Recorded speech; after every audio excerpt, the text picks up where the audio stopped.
Smith specializes in the study of fossils from a certain ocean-dwelling creature, one that's not quite as glamorous as the dinosaurs.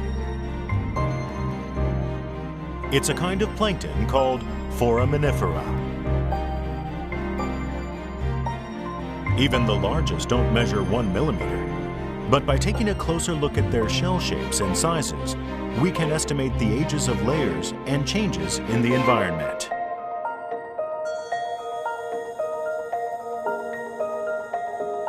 In a part of the layer in Spain, Smith found an unexpected distribution of foraminifera.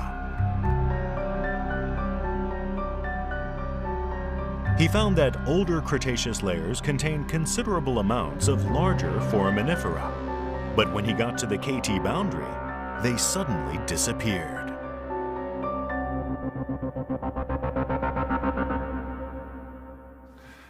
We thought at that time, beginning of the 70s, evolution was slow and such sharp boundaries should not exist. But what I found in the field was always, boom, you can put a knife in the rocks.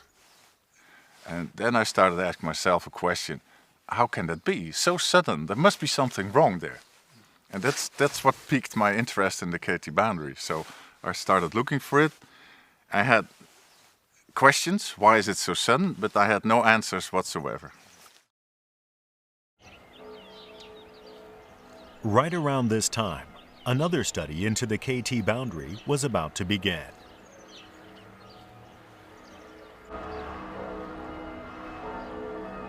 It started in Gubbio, an old town in central Italy with steeply sloped streets.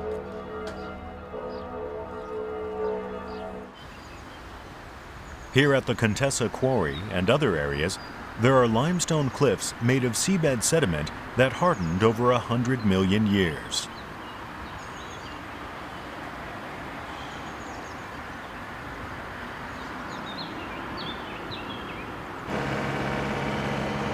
This region offers many views of the KT boundary.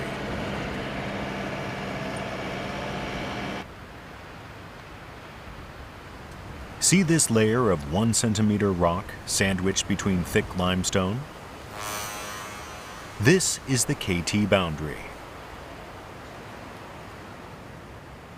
One scientist took special interest in this reddish-brown clay. His name is Walter Alvarez. He's a legendary geologist who proposed the bold idea that would come to be known as the Alvarez hypothesis. His research partner, Alessandro Montanari, recalls their time together.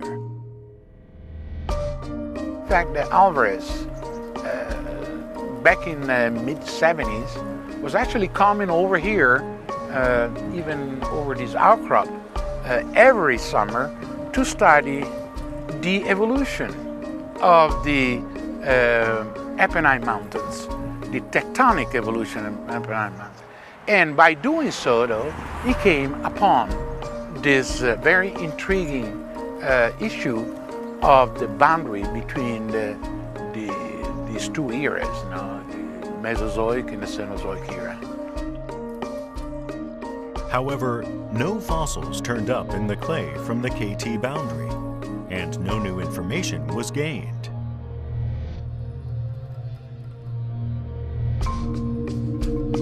So Walter decided to approach his father, Louis Alvarez, for help.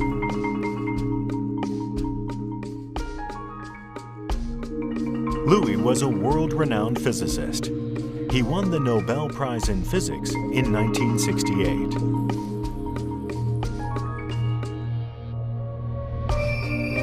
He was also known for a wide range of ideas outside of physics, including his experiment that used cosmic rays to look inside the pyramids. Louis' protege Richard Muller recalls that time. One thing that Louis Alvarez could not understand is what was so interesting about geology. He thought it was the most boring science you can imagine.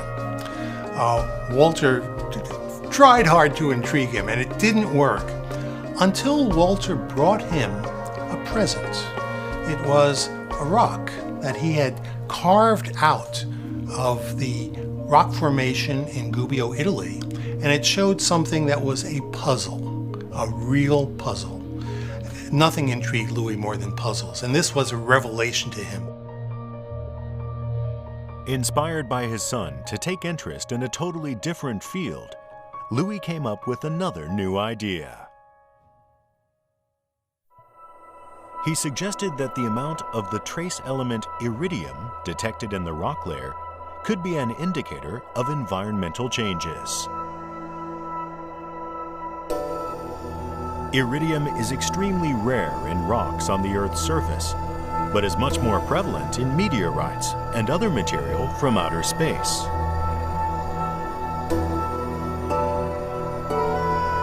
And it is constantly falling onto Earth, along with tiny dust particles.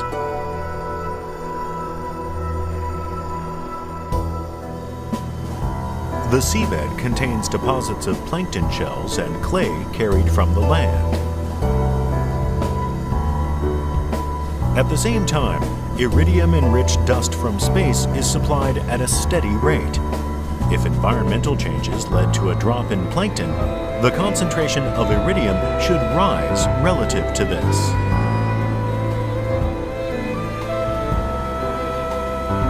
If we could measure this iridium, which trickles down like sand in an hourglass, we could track changes in the Earth's environment.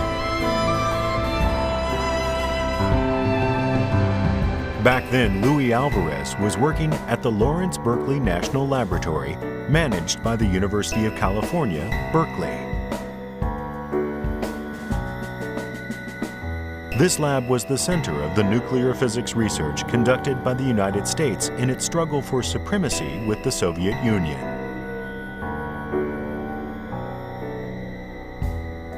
Colleagues who were world-leading experts in trace element analysis lent their support to the Alvarez father and son team.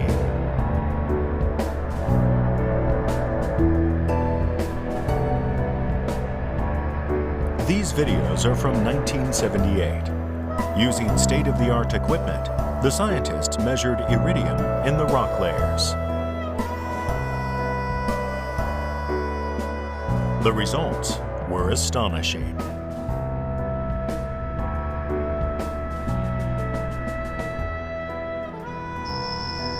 Concentration of iridium in the KT boundary reached 30 times that of the adjacent layers. The samples that were coming from that very short little interval, in fact, they show a huge increase of extraterrestrial material. And that increase was too big. If they had to normalize it for the background signature, the time expressed by that clay layer will be longer than the entire section that they measure in this gorge. And that would have been possible. What could have been the source of this iridium?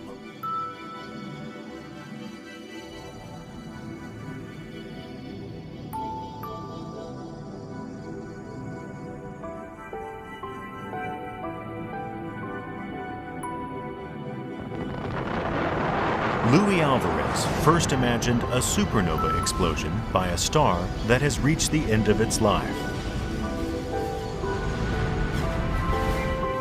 That's because if a star near Earth had exploded about 66 million years ago, it would have showered the Earth with iridium. But that would have also produced plutonium, which was not found, and so this theory was rejected.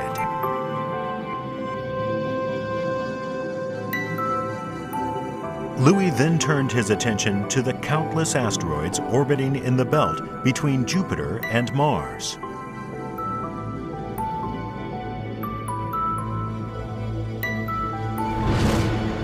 When the orbit of an asteroid, which could measure up to tens of kilometers in diameter, changes due to a collision in space, and it collides with Earth, it becomes a meteorite. If an asteroid smashed into Earth, it would bring with it massive amounts of iridium.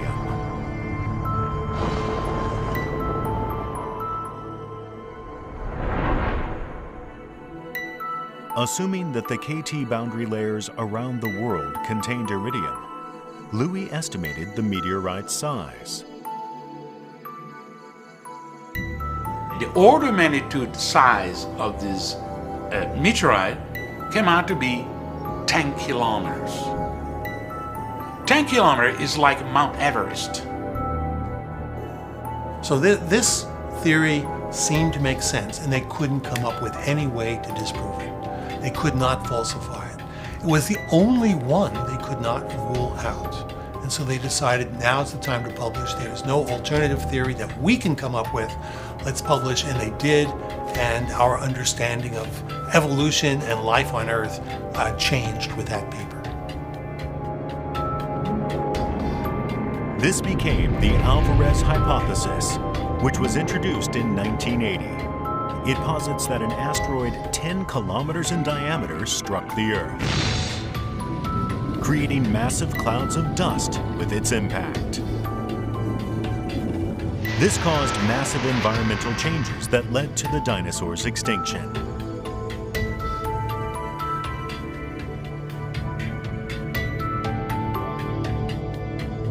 However, the road to acceptance of this theory was hardly a smooth one.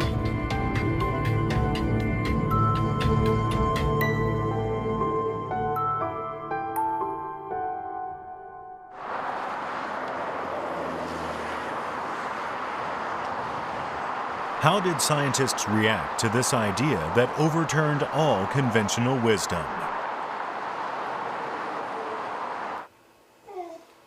At the time, Peter Ward was an up-and-coming paleontologist studying the era when the dinosaurs died out. Geologists had never witnessed a gigantic asteroid impact on the Earth, and therefore, because they've never seen one in our lifetimes, they could not accept that something that large and catastrophic could have happened in the past. The asteroid impact theory, the Alvarez theory of 1980, brought the geological fraternity, if you will, the realization that the old idea of catastrophism perhaps was true after all. And there was great resistance to this. However, the iridium that supports the asteroid impact theory was found in KT boundaries around the world.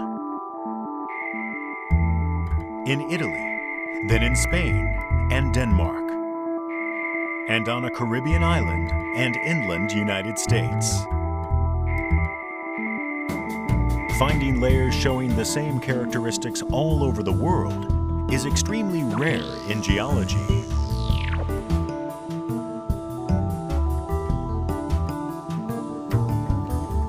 In 1981, Jan Smit wrote a doctoral thesis about the KT boundary in Spain and became an ardent supporter of the asteroid impact theory.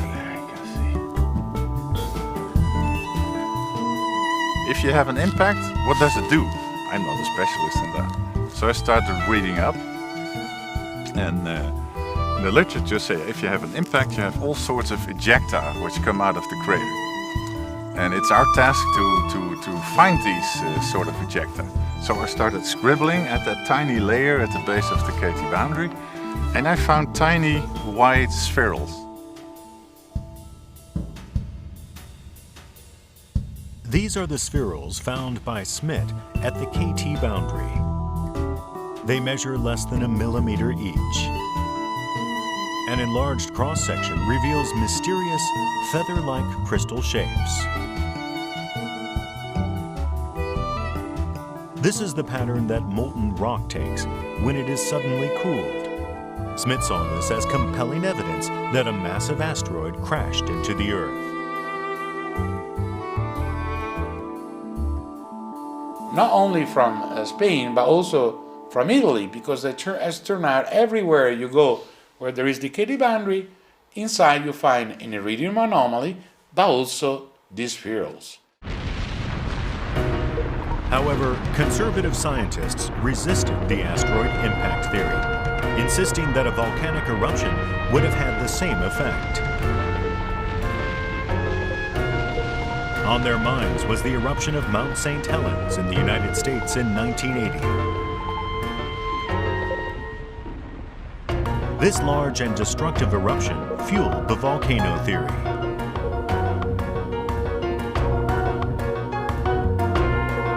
Giving further credence to this idea was the remnants of volcanic eruptions at the Deccan Plateau in India. These eruptions spewed huge amounts of lava at a time very close to when the dinosaurs died out. Were the dinosaurs wiped out by a huge asteroid's impact? Or was it a giant volcanic eruption? A fierce debate raged on.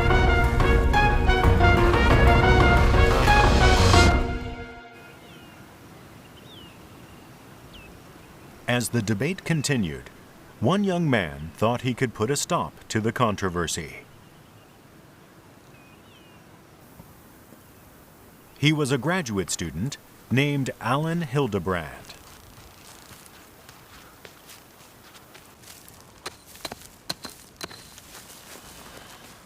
When I started graduate school, this was a new idea and quite controversial. Many people were debating it. Some people thought, oh, there's no way that could happen.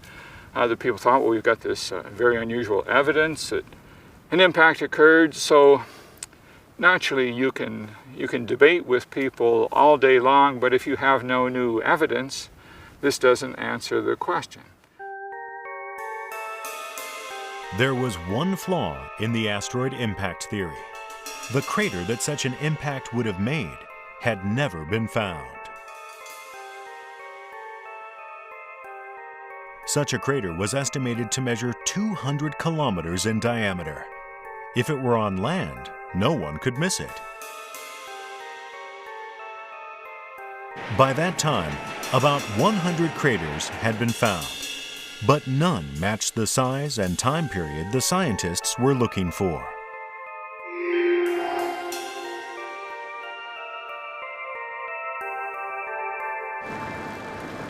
So Hildebrand decided to take a fresh look at the world's KT boundaries from a new perspective.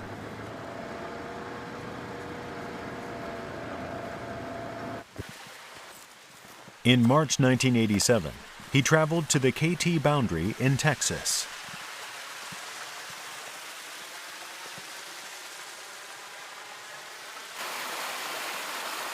Here he saw some features seen in no other KT boundary.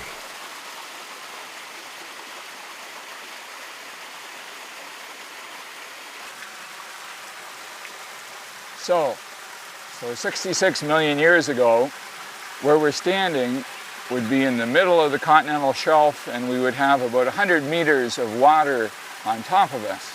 And on the shelf, we're depositing just this fine-grained gray mud. And we see millions of years of this mud. And then right here, something extraordinary has happened. Something has come and eroded the seafloor and ripped up the sediment in the 100 meters of water. So this had to be a giant wave. And this deposit is different. We had the initial giant wave or waves eroded the seafloor, moved material, started dumping it. Then the smaller waves coming, moving the sediment, of course still very fast for this environment. The KT boundary that was assumed to be 1 centimeter thick grew to 1 meter with the sediment from the wave.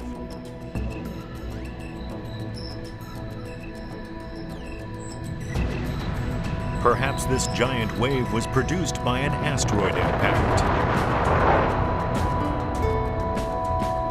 Hildebrand took this theory and went looking for the point of collision. He went from Texas to the Caribbean island of Haiti to narrow down the site candidates.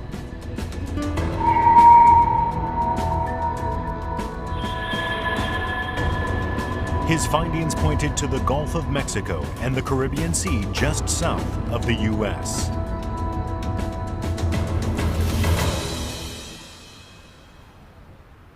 10 years before Hildebrand conducted his survey, another geological survey was taking place on Mexico's Yucatan Peninsula, which separates the Gulf of Mexico and the Caribbean Sea.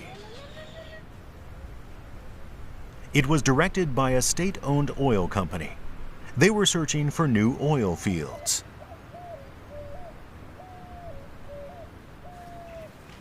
They'd sent a team of experts with the latest technologies. Okay. Part of that team was Glenn Penfield, a specialist in resource exploration. In 1978, Penfield, who was 26 at the time, spent half a year in Mexico. In the late 1970s and early 80s, we had very high quality airborne magnetometers. So the airborne magnetometer was good at finding basins where there might be a lot of sedimentary rock and oil because they weren't very magnetic. His first survey was in the Gulf of Mexico, north of the Yucatan Peninsula. By examining the magnetic fields of rocks using sensors in airplanes, the seabed structure can be estimated.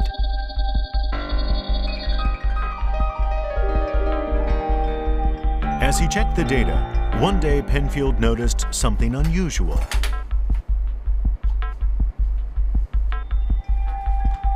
Some locations caused big swings in the sensor's needle.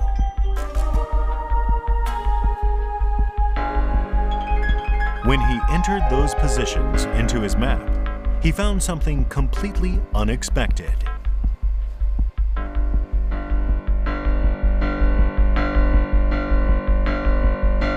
It formed a nearly perfect semicircular pattern. Its diameter was a staggering 180 kilometers, large enough to hold the entire American state of Connecticut. When he joined this arc with other topological data found in the 1950s,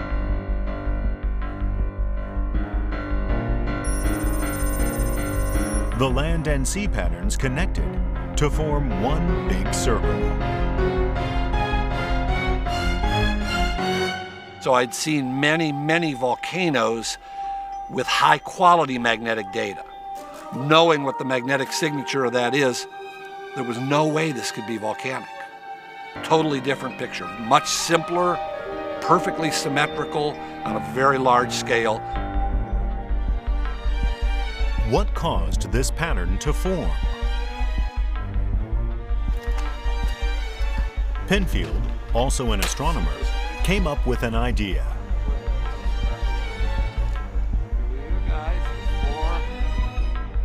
Inspired by the craters on the moon's surface, he thought that perhaps the same indentations could be found underground.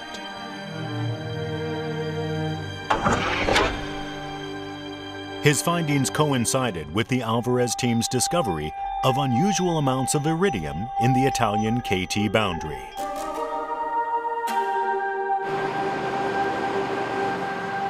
But Penfield wasn't free to do his own research. He'd been sent to look for oil.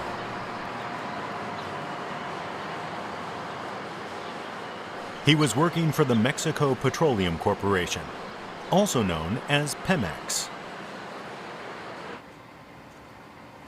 This kind of specific data was a trade secret for Pemex, so it could never be published in an academic paper. In '81, I spoke to Alvarez and you know, they just said, oh, we all know it's volcanics. This kid doesn't even have a doctorate, or, you know, he's not worth talking to, some oil guy. Not a real scientist, just an oil finder. There was no way to confirm the existence of this 66-million-year-old crater from above ground. Penfield's report stayed buried in mountains of documents at Pemex's headquarters in Mexico City. Despite the heated controversy surrounding the reason for the dinosaur's extinction, no scientist laid eyes on the report.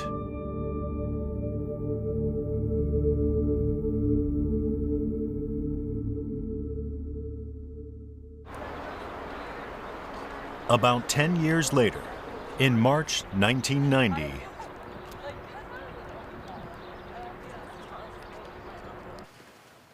Hildebrand had narrowed down the point of collision, but still couldn't locate the crater, so he made a phone call.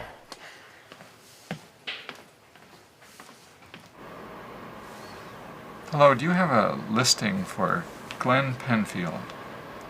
The last name is P-E-N. The call was to Penfield.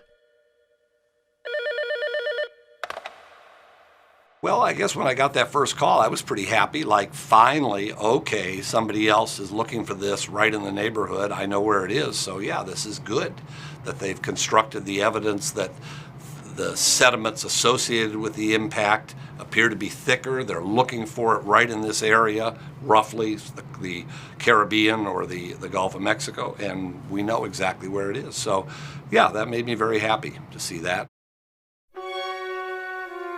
Penfield's discovery was reported in a newspaper just once, with special permission from Pemex. This was the article that led the two men to meet.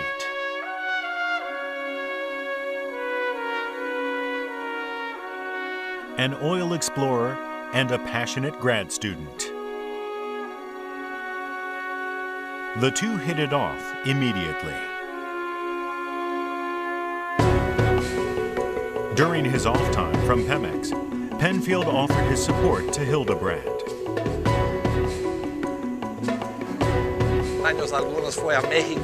Using Penfield's knowledge of Spanish, they gathered evidence that the structure underground was in fact the crater. This is more or less what we were looking for at Chicxulub. Then they found the wells that Pemex had dug. There's your data. Didn't find oil, which is what they were looking for. Not craters, not the extinction of the dinosaurs, not one of the 3 or 4 main events in Earth history. Forget that. No oil. Cap it, walk away.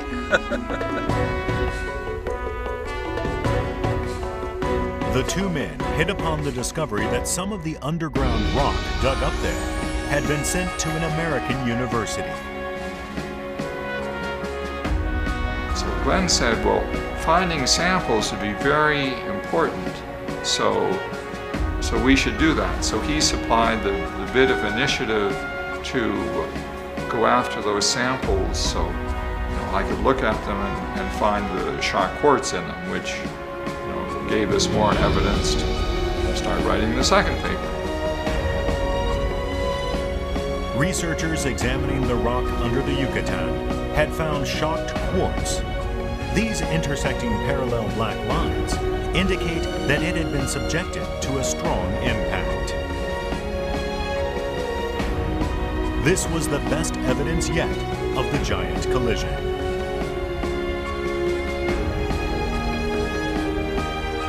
In 1991, it became clear that the circular pattern Penfield had found was formed by an asteroid's impact. The region at its center had become a fishing village. The crater that altered the course of Earth's history was named after this village, Chicxulub.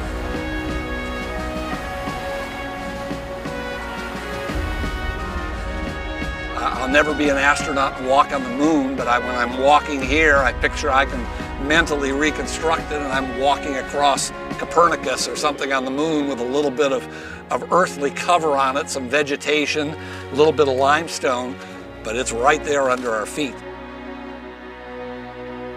A giant 180-kilometer crater that was formed 66 million years ago. This was the evidence that asteroid theory scientists were waiting for. Its size and age were just as they had predicted.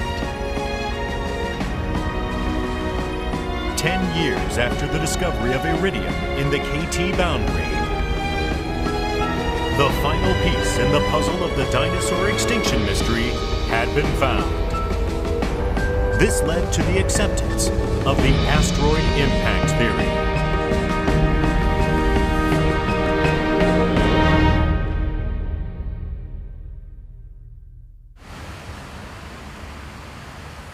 This led to the question, what impact did the asteroid collision have on the world as a whole? It has some scarps in it, fault scarps. So it took Rosetta One 10 of the years first to get tackle this flight. mystery This the was first planetary glimpse that, scientist Jay Rosetta had a Melosh. 67 feet, looks just like a star. And He's an expert on catastrophic collisions, including the idea that 4.5 billion years ago, a Mars-sized object collided with Earth and formed the Moon, known as the giant impact hypothesis. When the Chicxulub crater was discovered, Melosh made a calculation. The Alvarezes had proposed that the impact created a lot of dust that rose into the atmosphere and blocked the sunlight.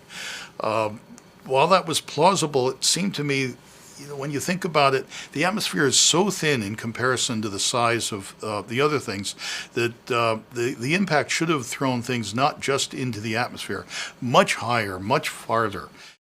The thickness of the atmosphere is 10 kilometers, just 0.1% the size of the Earth's diameter. His calculation showed that most of the high-temperature rock debris smashed through the atmosphere with the impact of the collision. And then, just hours later, without even time to cool down, the fireballs poured all over the Earth. It also seemed that that amount of thermal radiation would probably kill any animal that couldn't find shelter, and that actually agreed pretty well with what we found for the pattern of extinctions, that it was the large-bodied animals that died, the dinosaurs, large birds.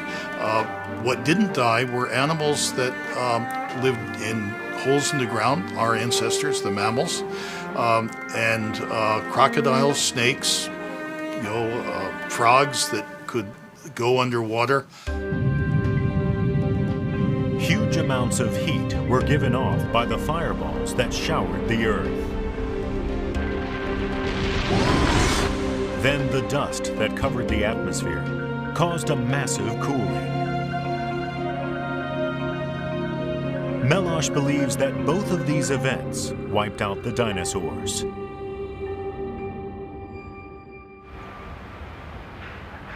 But that's not all. There may have been an even more terrifying event 66 million years ago. And your thoughts? At this university, the birthplace of Alvarez's theory, scientists are still looking for clues to determine the exact cause of the dinosaurs' extinction. Data that went into it. This makes sense for the data we have. They headed toward the site of a massive volcanic explosion.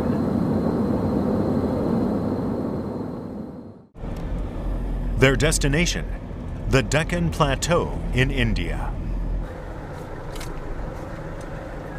This has been a special concern of volcano theory believers because of the eruption that occurred here right around the time the dinosaurs died out.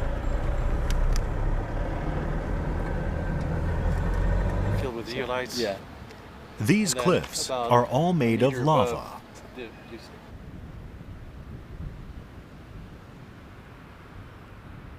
Their thickness reaches 3,200 meters.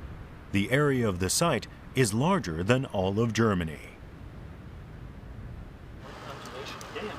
A full-scale survey began here in 2014. It's been joined by scientists from India, the US, and Europe. The scale of these lava flow fields are much larger, but you do find the same type of feature. So these are 66 million year old rope texture, the same that you would find at the surface of a modern lava flow in Hawaii or Reunion Island.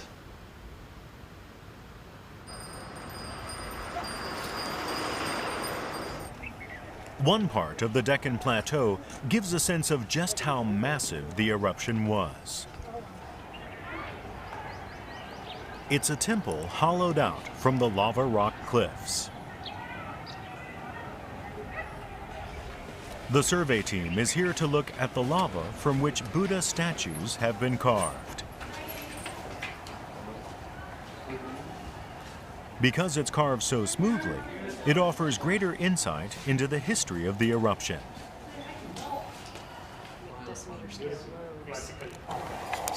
Features at the surface, but then individual units or individual lobes are 1 to 2 meters. The team will spend 5 years surveying the entire Deccan Plateau. They want to understand the whole picture of what happened here.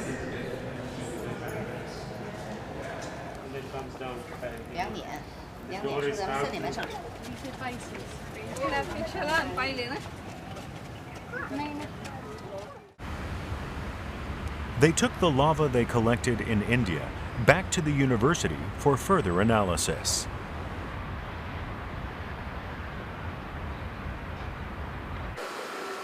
By measuring the amount of argon gas trapped in the lava, they can determine the time of the eruption to within a few tens of thousands of years. Finish the step heating. They are on the verge of a breakthrough that will give the world the clearest picture yet of the whole eruption. Then in 2015, yet another new discovery was made. The massive lava flow poured over a much larger area than originally thought, right when the Chicxulub crater was formed 66 million years ago.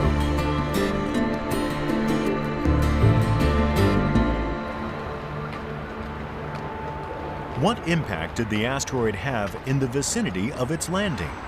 That's another mystery being solved.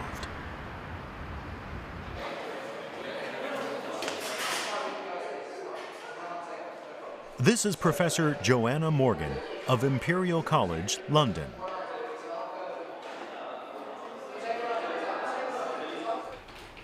She studies underground structures using artificial earthquakes. So what you're looking at here is seismic reflection data across the Chicxulub impact crater. Here is the bottom of the crater floor, and you can see these lovely two hills here. This is our peak ring. The raised parts along the bottom of the crater form the peak ring. The same sort of structure can be seen on the moon. You can see a ring of mountains on the inside of the crater. This is the peak ring.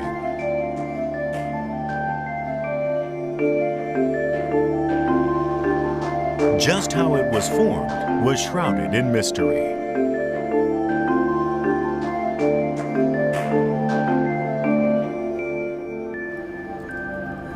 Using his computer to explain this phenomenon is a researcher who was just 3 years old when the Alvarez hypothesis emerged. Gareth Collins.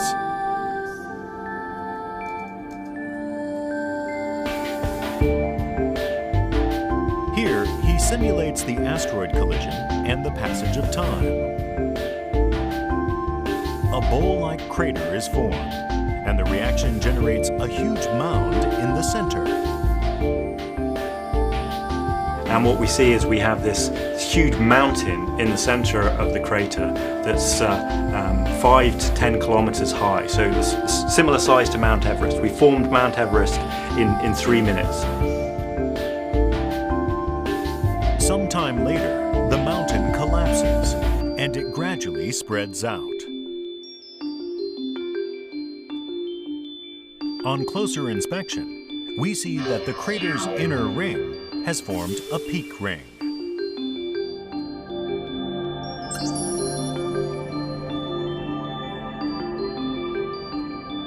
This peak ring, reproduced by the simulation, is very similar in both size and shape to the actual crater.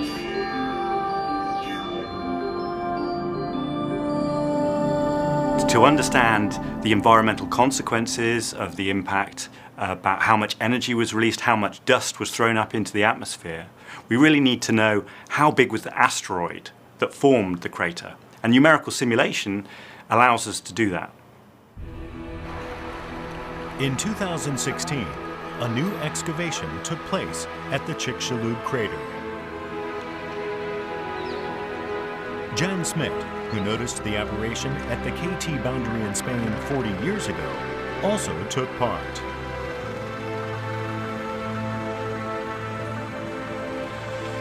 There are many people who ask me, why can you be busy for 40 years only with one subject?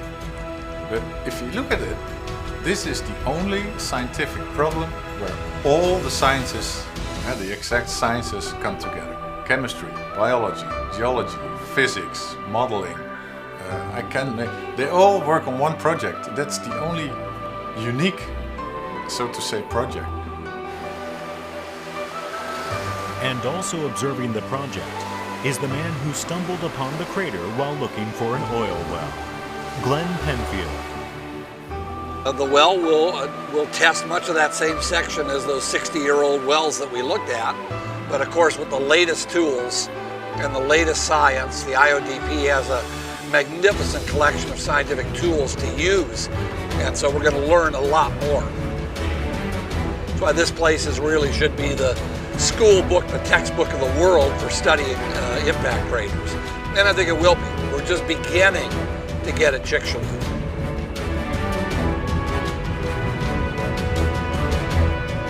The asteroid impact of 66 million years ago is now an accepted fact.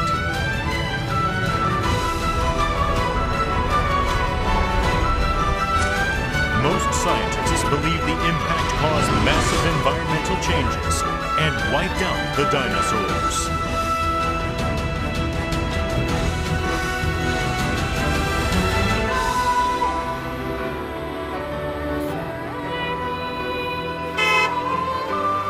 But this allowed the rise of the ancestors of humanity, the mammals. The asteroid collision set the conditions for the human race to thrive. It was the event that made our life on Earth possible.